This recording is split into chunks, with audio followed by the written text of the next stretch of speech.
চলতি মাসে 3 দিনের বাস ধর্মঘটের ডাক। এই মাসের 20, 21 ও 22 তারিখ বাস ধর্মঘটের ডাক দিল মালিক সংগঠনগুলি। বারবার বাস ভাড়া বৃদ্ধির দাবি জানিয়েও রাজ্য সরকার কোনো সিদ্ধান্ত নিতে পারেনি। এই অভিযোগে এবার আন্দোলনে নামছে বাস মালিকদের 6টি সংগঠন।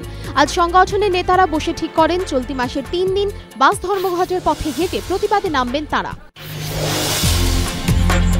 তেল সরবরাহে কারচুপির অভিযোগ। প্রতিবাদে হাওড়ার মৌরি গ্রামে ইন্ডিয়ান অয়েল ডিপোয় ব্যাপক ভাঙচুর চালান ট্যাঙ্কার চালক ও খালাসিরা। বন্ধ রয়েছে ট্যাঙ্কারে তেল সরবরাহ। ট্যাঙ্কার চালক এবং খালাসিদের অভিযোগ, ডিপোয় তেল সরবরাহে কারচুপি করা হচ্ছে। ট্যাঙ্কার পিছু 40 থেকে 50 লিটার কম তেল দেওয়া হচ্ছে এবং কারচুপির ঘটনায় জড়িত ইন্ডিয়ান অয়েল ডিপোর 3 আধিকারিক। ঘটনার প্রতিবাদে আজ তেল ডিপোয় ব্যাপক ভাঙচুর চালানো হয়। পথ অবরোধ করেন ট্যাঙ্কার চালক ও খালাসিরা। নাজিরগঞ্জ তদন্ত কেন্দ্রে ইন্ডিয়ান অয়েল ডিপোর 3 আধিকারিকের বিরুদ্ধে অভিযোগ দায়ের হয়েছে।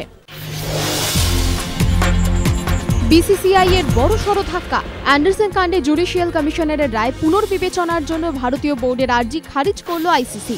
আইসিসির সিইও ডেভ রিচার্ডসন একটি বিবৃতিতে জানান, জুডিশিয়াল কমিশনারের তদন্ত রিপোর্ট ও রায় খতিয়ে দেখা হচ্ছে। তিনি যে কারণ এবং যুক্তিগুলি দেখিয়েছেন তাতে সন্তুষ্ট আইসিসি। এই বিতর্কে অ্যান্ডারসন ও জাদেজাকে ক্লিন চিট দিয়েছিল লিউইস, কিন্তু এই রায়ের পুনর্বিবেচনার জন্য আইসিসির কাছে আর্জি জানিয়েছিল ভারতীয় বোর্ড। আজ তা খারিজ হয়ে গেল।